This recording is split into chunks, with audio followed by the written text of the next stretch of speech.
today I have a rock and roll warrior in the house. I mean, come on, Tina Turner recorded 9 of her songs. Her name is Holly Knight. She's a rock and roll legend, songwriter, Hall of Famer. And she'll bust your chops if you get on the wrong side of Holly. Don't mess with her. But she's cool. She's all rock and roll. And she's a legend. And she's here to talk about her new book. It's all going to happen now. Don't touch that dial.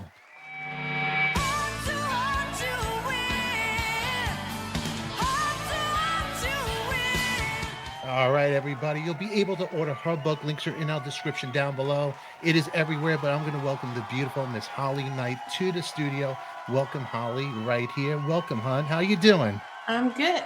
Thank you. Okay. How are you? Oh, I'm doing really good. You are a rock and roll warrior because you know what? You're beautiful, you're great, you're talented, and you write the best songs. And I feel like I know you from even listening to you. Speaking, that's you speaking on the book? Is that your voice? Yeah, I did. I narrated the entire book. Mm-hmm. Now, I got to ask you, how long does that take to do something like that? It really only took 3.5 days, which surprised me. But I guess we were doing well enough that we didn't have to stop and redo a ton of stuff. You know, I mean, we did a certain amount. Yeah. But yeah. Mm-hmm. No stuttering? Like I would be stuttering. I'm from Brooklyn. No, I stammered and stuttered and spittled and all that stuff. But it edited out. You sounded so professional, so well spoken. I was like, wow, really? Yeah, that's why I'm like, is she really from New York? Yeah, I know. I was surprised because I can't even listen. I can't listen to my own voice. Really? Yeah, it's really hard for me to listen. But I had a director who directed me, so the feedback came from him. Or if I mispronounced a word, the word albeit, and I thought it was albeit. Yeah. It's albeit. Oh, really? Yeah. Originally, you were trying just to be a rock and roller, like just play music, get into a band. And then you got into songwriting, which wasn't even in your world. You weren't even thinking about being a songwriter, in the beginning. Well, I wouldn't go as far as to say it wasn't in my world because, writing is a part of very much, you either have to be a musician or a lyricist or something anyway. So, yeah. And I was very much a musician. I started piano when I was 4 and I took classical piano for 10 years and it was my first language. And then I discovered rock music, and the louder, the better. That's sort of when I took a right turn. It was either right or left, but either way, it was music, and I always loved music. So, but yeah, no, I hadn't really, in my mind, I wanted to be a musician in a band and be a rock star. I didn't know that writing was a separate thing that you could do, Yeah, it's a whole nother world. But you know what? In the end, in the book, because it says there's a part in the book where, being a songwriter, it's just more powerful. And it's so true. As when we're younger, we want to be on stage and we want all the lights and the glitz and glamour. But when we get older, it is more cooler to be the person behind, because it's like publishing, first of all, but the whole thing is like you're writing the song. But there was something you said when Tina Turner did your song, and you in the book you were talking about just like she made it her own. But it's like you could be in a store, you could be somewhere, and these aren't your exact words, but people don't know that's you doing it. It's like, me, I'd want to shout and go, hey, that's me, I wrote that. I did that once, and it was totally cringeworthy because it was with John Mayer, and he had moved into my neighborhood, and he was in the store, and I thought, oh my God, I would give anything to write with him or at least meet him, And I went up to him and I told him who I was, and he kind of looked at me like he thought I was full of shit or something, or was unimpressed. But that's the only time I've done it. So wait a second. So you're a John Mayer fan? Yeah. You think he's good looking? Yeah, I think he's, yeah, I do. Okay. But he does make ugly faces sometimes. He does.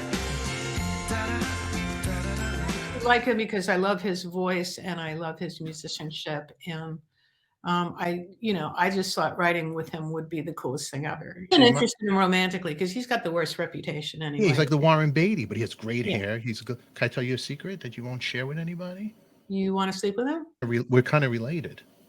Oh yeah? How? Okay, what's the 6 degrees of separation? Me and him are the same uncle for the same kid. Okay. Yeah, my sister is married to his older brother, Carl. Oh. Yeah, John. You're both uncles.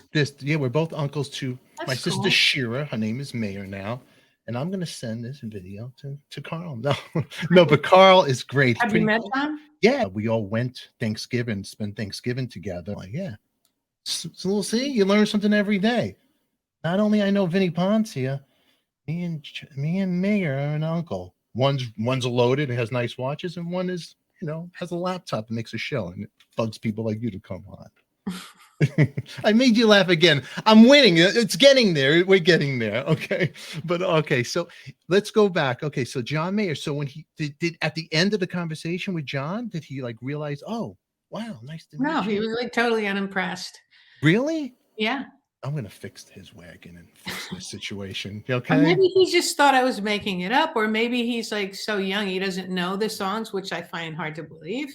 Come on. Or maybe he was just didn't want to be bothered at that moment. Probably Holly, everybody knows the songs. Come on, you better be good to me. What you lose will come true, and you better be good to me. Everybody knows Love is a Battlefield. Love is a battlefield. Prescott from the Knack. So he's the one that introduced you to Mike Chapman. Well, no, he did, but he didn't say it was Mike Chapman. He just said, this is Mike. And he didn't know that I was sort of trying to figure out how to get in touch with him because I thought that he would be a great producer for my band Spider.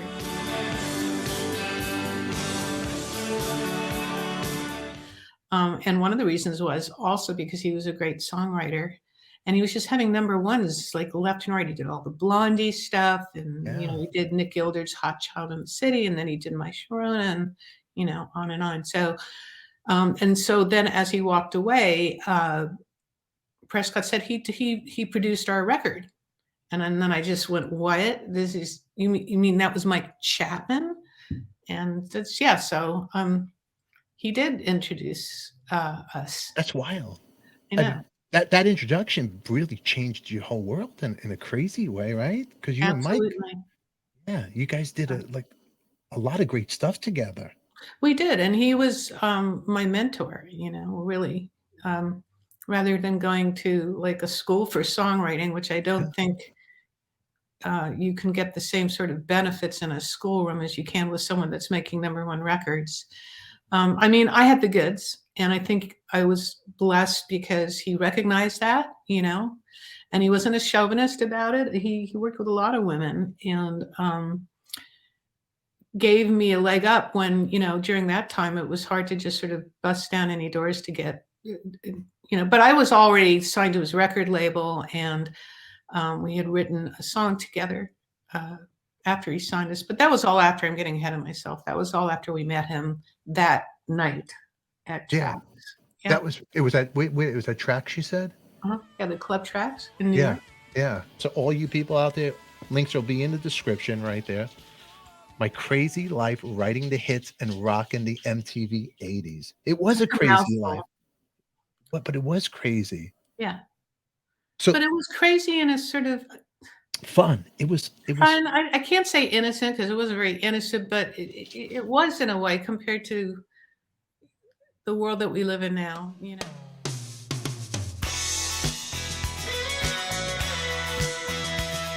Your unmasked session, right? You're over there and you're not the Holly Knight that you are today. You're out there and now you're in the studio. Kiss is the legendary band. They want to keep the morale going on that. Yeah, I'm not even like known as a songwriter. Yeah. I haven't written for anybody else. And that's what I was going to say was so cool about them was that even though you would almost assume because they were so legendary about the way they treated women and, but the women, it was all pretty much consensual with them. It's like everybody was throwing themselves at them to be with them. They didn't have like a chauvinist attitude, like they needed keyboards. They saw me. I mean, they knew how I played. They'd all seen me play, and because we had the same manager, and it's we kept, and they knew about Anton and everything. And I don't think they needed, like, even if I hadn't been a really good player, they didn't need that much. They just needed like coloring. They didn't need virtuoso playing. So he invited me in, and then after I played on the first song, which I didn't even know they were recording it at that point, I was just listening and just messing around, and Gene had a little powwow with them, and then called me into the control room and asked me if I could play on the rest of the record. Like, so what are you doing today? Because we love what you did, and we've decided we want this whole record to have keyboards. We want that to be sort of one of the themes, so that we can do something different. So I thought it was just very cool. I mean, they didn't know it at the time, nor do I think they would have cared. The fact that I just did what they wanted me to do, as far as I gave them what they were looking for. I wasn't trying to show off or anything, because I am actually really good, but that's not what this was about. It was just very validating and very kind of them to ask me, to play on the record. I don't think they've ever had another woman play on a Kiss record. I don't even know if they have to this day, to be honest.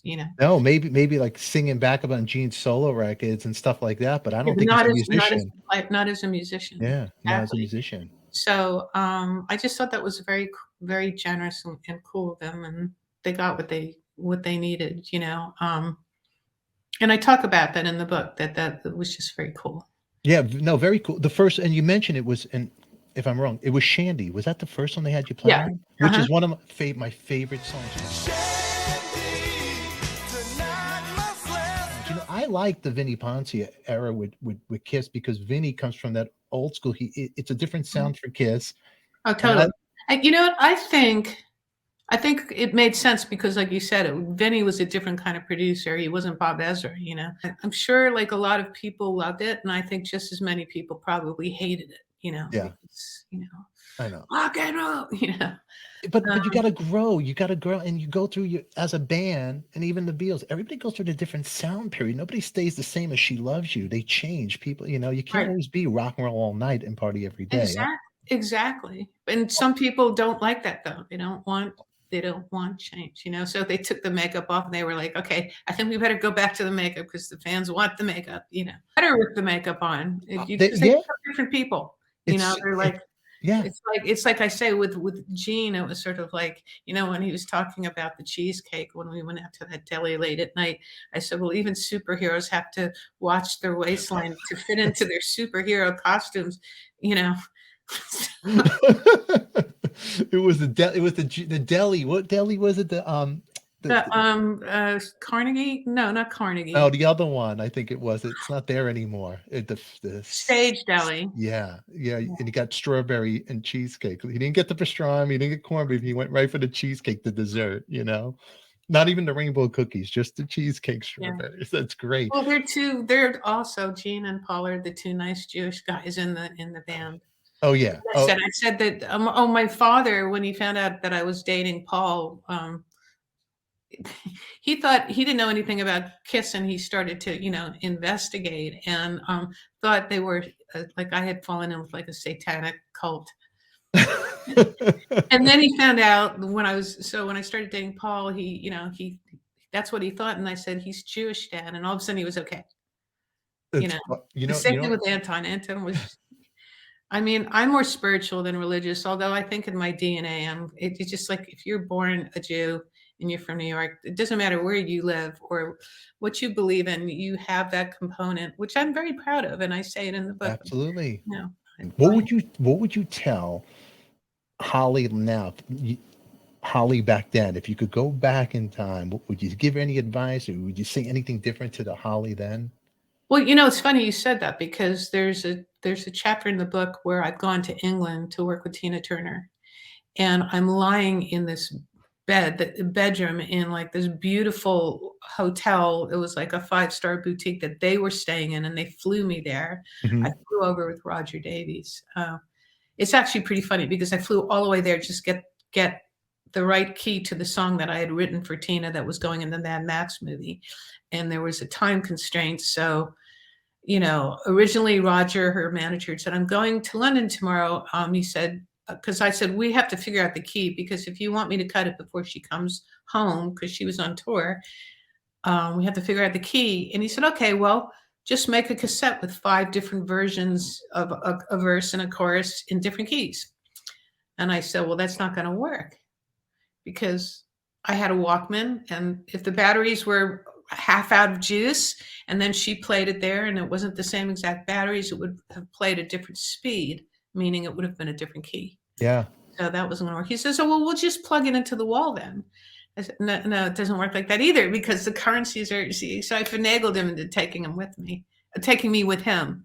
I didn't even have to say anything. He just said, do you have a passport? And I said, yes. He says, well, you're coming to London, pack your bags.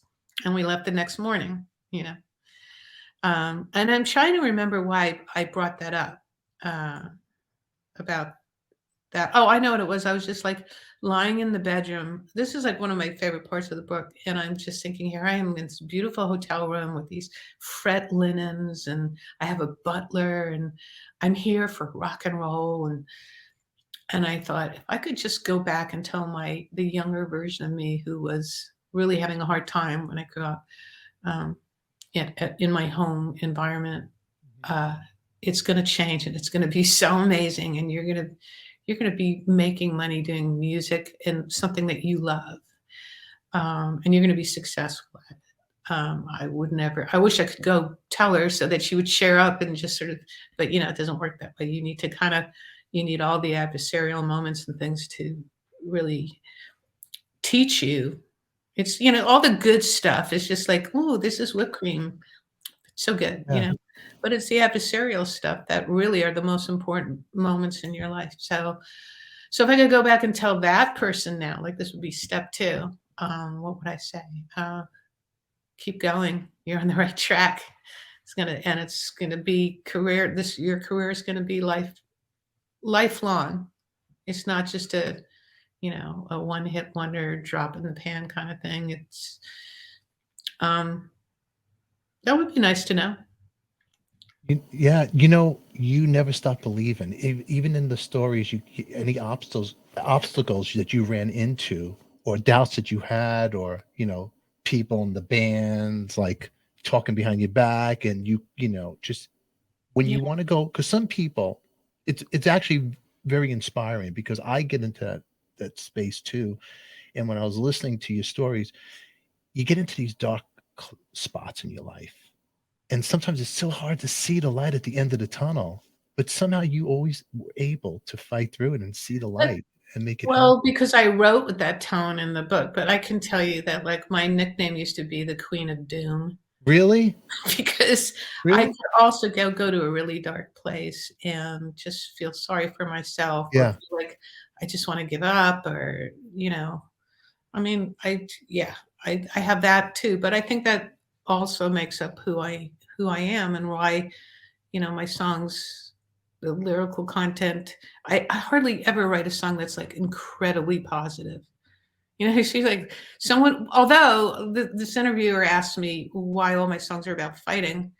And I talk about that in the book. And I said, well, I don't know what you're talking about. And he goes, well, like Invincible, or Love is a Battlefield, or The Warrior, or Better Be Good to Me.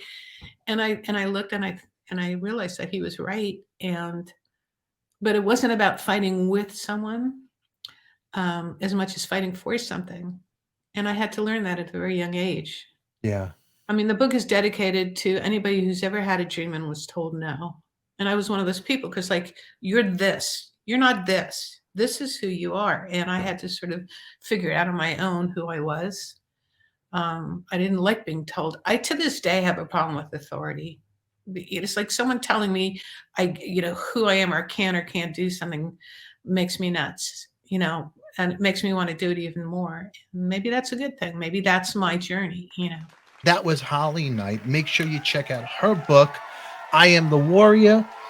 Links will be in the description down below. My crazy life writing the hits and rocking the MTV 80s. We'll have her come back And if you did enjoy this episode, put your comments down below. Give us a thumbs up. Make sure you subscribe and share this with somebody who loves rock and roll as much as you do. Until then, I'll catch you all later. Now get out of here, you crazy kids. Mwah.